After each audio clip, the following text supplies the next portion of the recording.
నమస్తే, welcome to ANR news updates. తండ్రి ముందే కూతురు మృతి చెందిన ఘటన హైదరాబాద్ పంచగుట్ట పరిధిలో చోటు చేసుకుంది. వివరాల్లోకి వెళ్తే మనుగూరుకి చెందిన ఎస్వీఎఫ్ ఎస్ఐ శంకర్రావు తన కూతుర్ని తీసుకొని కాలేజీకి వెళ్తున్న సమయంలో బేగంపేట్ లైఫ్ స్టైల్ బిల్డింగ్ దగ్గరికి రాగానే వాళ్ళ ద్విచక్ర వాహనాన్ని వెనక నుంచి వస్తున్న టెంపో వాహనం అతివేగంతో వచ్చి ఢీకొనడం వల్ల అతని కూతురు ప్రసన్న అక్కడికక్కడే మృతి చెందింది. ఈ మధ్యకాలంలో హైదరాబాద్లోనే కావచ్చు, వేర్వేరు నగరాల్లో కావచ్చు, ఇటువంటి ఘటనలు అధికంగా జరుగుతున్నాయి. కేవలం దీనికి కారణం ట్రాఫిక్ పోలీసులు, ప్రభుత్వం అని చెప్పుకోవచ్చు.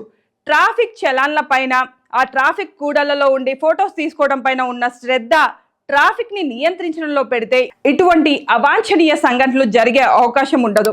సాయంత్రం సమయంలో, ఉదయం తెల్లవారే వరకు కూడా హెవీ వెహికల్స్ని పట్టణాల్లోకి అనుమతిస్తారు. కానీ ఇప్పుడు ఆ నియంత్రణ కూడా కోల్పోయి హెవీ వెహికల్స్ ఎక్కడ పడితే అక్కడ కనిపిస్తున్నాయి. అవి అతివేగంతో కూడా వస్తున్నాయి. ఈ హెవీ వెహికల్స్ అనేవి ఒకేసారి రోడ్ల మీదకి రావడంతో రోడ్ల మీద మొత్తం ట్రాఫిక్ జామ్ అవుతుంది. ఈ ట్రాఫిక్ జామ్ వల్ల కూడా ఆఫీసులకు వెళ్లే వాళ్ళు అతివేగంతో వెళ్తున్నారు. దీనివల్ల కూడా ఇటువంటి ప్రమాదాలు చోటు చేసుకుంటాయి.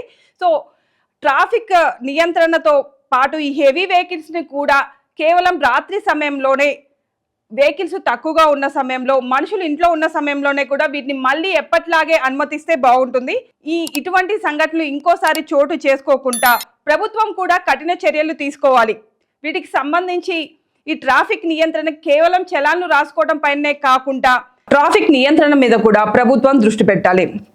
సో మీకు ఇటువంటి ఇన్ఫర్మేటివ్ వీడియోస్ కావాలంటే please like, share, subscribe to ANR news updates.